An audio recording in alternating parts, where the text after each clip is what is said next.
ప్రభునందు ప్రియులైన మీకందరికీ యేసుక్రీస్తు ప్రభు వారి నామంలో శుభవందనాలు తెలియజేస్తూ ఉన్నాం. దైవజనులు బ్రదర్ భక్తి సింగ్ గారి పరిచర్యలో నుండి దైవ మర్మములు మార్చి 21. నేను సాత్వికుడను దీన మనసు గలవాడను గనక మీ మీద నా కాడి ఎత్తుకొని నా యొద్ద నేర్చుకునడి. మత్తయి సువార్త 11:29.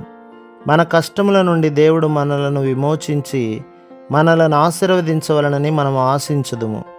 కానీ ఆయన చిత్తము మన యందు నెరవేర్చబడవలసిన సమయం వచ్చినప్పుడు మనము దానికి ఎంత మాత్రము ఒప్పుకొనము.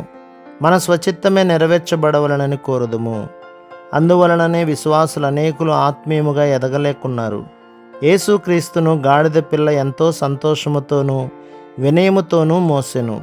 దేవుని వెంబడించి సేవించి ఆయనకు నిజమైన శిష్యులుగా నుండగోరిన వారు గాడిద పిల్ల వలె వినయులుగా విధేయులుగా ఉండవలెనని ఆ సమయమున యేసు ప్రభు తన శిష్యులకు చూపించెను.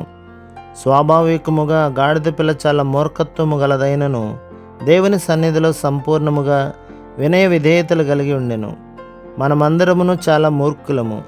మన స్వభావమును ఏ మానవుడునూ మార్చలేడు. కానీ అనేక సంవత్సరములు చాలా దెబ్బలు తినిన తర్వాతనే మనము మార్చబడుదుము. దీనత్వమును కూడా నేర్చుకుందుము.